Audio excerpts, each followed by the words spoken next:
What's up guys, it's Salvaje. So here I am with another Fortnite Save the World weapon review. I'm going to be reviewing the Coco 45. And of course, if you guys want to use my supporter creator code Salvaje, I would of course highly appreciate that. So the number one question that I want to focus on when it comes down to this weapon review is, should you put schematic XP into this pistol? And the reason why I want that to be sort of like the question that I want people to be asking is because there are a lot of great pistols out there, specifically the Basilisk pistol, which I have already made a review on. And also, we also have the gingerbread pistol at the time of me making this video, or the ginger blaster, whatever you want to call it. We also have the Founders Revolt. We have weapons like the Last Word. And most importantly, we also got the Ghost pistol a couple of weeks ago. That is also a projectile-based weapon. So when I was reviewing the Coco 45, I realized I just don't want to say that this is just a good weapon, because again, there are a lot of really good choices out there. For the most part, throughout my testing, I realized that the weapon can be very useful because it can actually do some pretty decent damage to basic husk. I mean, the special feature that this weapon has is that it shoots marshmallow projectiles that basically just bounce around. However, one of the things that I have noticed is that it's not that ideal when it comes down to a weapon if you want it to be a quote-unquote DPS pony. In other words, just something that just dishes out massive amounts of damage consistently. What basically makes this weapon balanced is the fact that it has a pretty low amount of damage, but of course you're able to do some pretty decent work with it if you of course shoot it at a crowd of husk, okay? Now, another thing that I noticed about the Coco 45 is that it actually has no damage fall off. I mean, I would shoot this thing from 7 tiles long and it would still do, I believe, 74 damage at 1 tile, or 3 tiles, or 7 tiles, for example, of course. Anyways, that's basically all of the good things that I can say about the weapon, because now I'm probably just going to straight up murder this weapon, because in my opinion, I really do believe you should not spend your schematic XP on this weapon. So here's the big dilemma about reviewing weapons in Fortnite Save the World. On one side of the spectrum, if you say that a weapon sucks, people are going to complain because they're going to point out the weapon's good qualities. And on another hand of the spectrum, if you say that the weapon's good, people are going to complain because they've wasted their hard-earned schematic XP on it. Look, there's no point of winning, but what I'm trying to say here is that I really do believe that I'm 100% right when it comes down to this weapon, alright? There's just no sort of good perspective when it comes down to this pistol.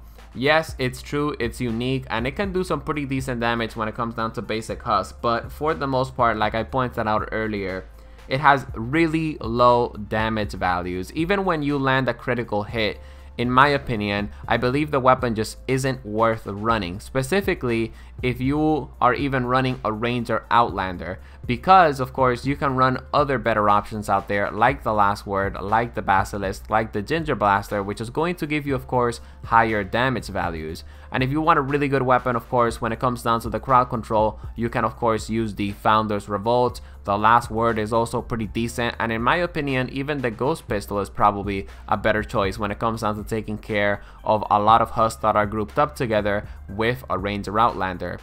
That's the next thing that I want to point out about this weapon. When I was using this weapon without a Ranger Outlander, like for example with Jingle Jess, who is an Enforcer Outlander that doesn't buff pistols, I realized that the weapon really underperforms, at least compared to other great choices out there, like the Basilisk, like the Ginger Blaster, like the Last Word, like the Founders Revolt, like the Bald Eagle, etc, etc. Another thing that I realized about the weapon also is that it has a really slow fire rate, really slow reload speed, and for the most part, like I said also earlier, not enough critical damage compared to the other critical damage that other weapons out there can dish out, like the Basilisk for example, like the Last Word for example, and of course and most importantly like the Ginger Blaster. This weapon, in my opinion, basically just tickles husk, and while it can definitely be useful, I don't really think it's a 4-star weapon. For example, a 4-star weapon is basically a weapon that is very reliable and you can basically just run it with any hero, and it can definitely just be very, very effective.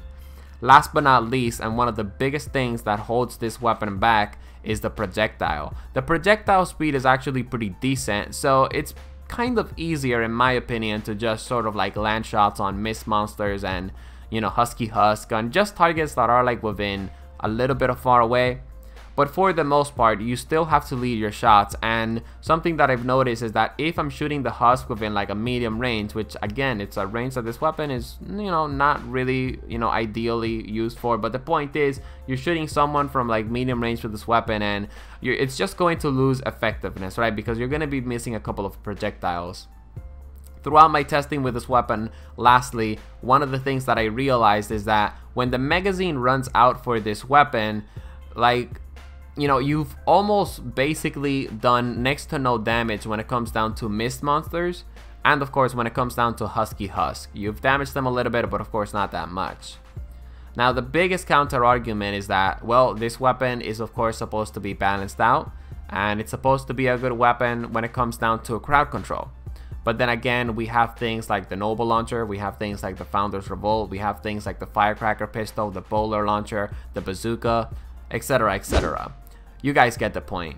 When it comes down to recommended perks, I recommend double critical damage and critical rating, and make sure that those 3 perks are on legendary first, because trust me, you're gonna need all the damage that you can get.